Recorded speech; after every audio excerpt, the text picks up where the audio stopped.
is the very simple ingredients you'll need if you want to make your own pistachio paste.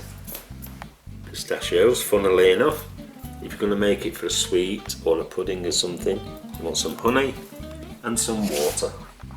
First thing we're going to do is the laborious task of taking all the shells off.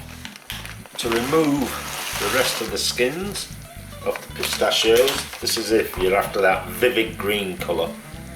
I mean, you could just whiz them up like that, but you get brownish. Still tastes delicious, but it's just not as aesthetically pleasing to look at.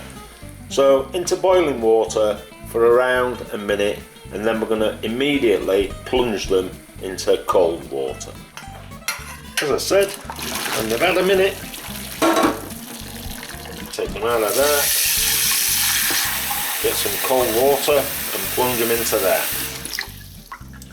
With them nice and cold, now you've got the second laborious task of taking off the skins.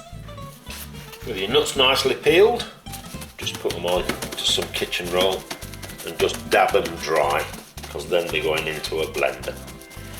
With your nuts dry, who are misses, we're going into a blender and just whisk them up until they're in a powder form.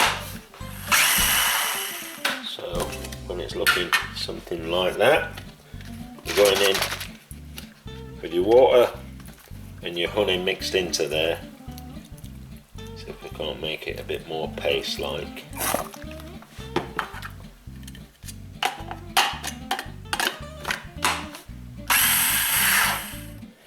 When it's looking something